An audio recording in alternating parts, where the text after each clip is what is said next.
Last message. Communication is intrinsically limited by a cognitive propensity inherent in the human mind, that of projecting its own interpretive schemes onto any utterance received. This operation, which is inseparable from the mechanisms of perception and cognition, leads to a reconfiguration of the original message through the prism of subjective reference, whether cultural, psychological or experiential. This process, which often operates unconsciously, generates semantic distortions that can deviate considerably from the original intention of the sender. As a result, access to a faithful and unequivocal understanding of the utterance becomes problematic, thus revealing the constitutive imperfection of communication as a vector of authentic transfer of meaning. This dynamic highlights not only the epistemological constraints inherent in any discursive exchange, but also the challenges it poses in the search for true intersubjectivity. Be assured of one thing. There will never be official contact until you have come to a true mutual understanding.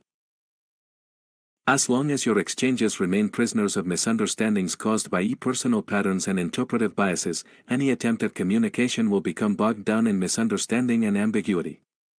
True contact, far from being a simple transmission of information, requires an intellectual and semantic convergence that remains out of reach in such conditions. We had already addressed the issue of language in February 2020. Asterisco. Understand that the silence of non-terrestrial ethnic groups is not an arbitrary choice, but a necessity imposed by the immense gap that separates your ways of thinking. Your languages, concepts, and even ontological frameworks are deeply rooted in your earthly experience, in your senses, and in your cultural biases. Any attempt at direct communication would be doomed to distortion, misunderstanding, or even rejection. It has been observed that even among you, mutual understanding is a monumental challenge.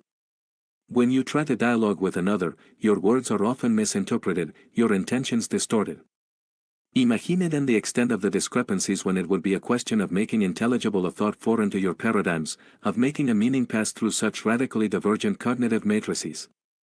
This challenge of communication is not limited to words, but also extends to other registers. The way you interpret certain stimuli is just as unpredictable and prone to misprojections. It has often been remarked that perfectly innocuous events, devoid of any particular intention, can be invested by your minds with an inordinate significance, sometimes imbued with a gravity or an importance that we never wanted to put on them, when we were the transmitters of them. Conversely, demonstrations intentionally designed to convey an explicit message may go unnoticed.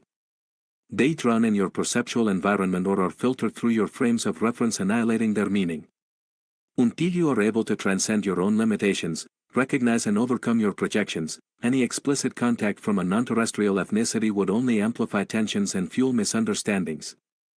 Despite your beliefs and the fictional narratives that have been conveyed and accepted for several years, no non-terrestrial ethnic group seeks to manipulate or dominate. Most wait for your ability to understand otherness to reach a threshold sufficient for their presence to be perceived as something other than a threat or an insoluble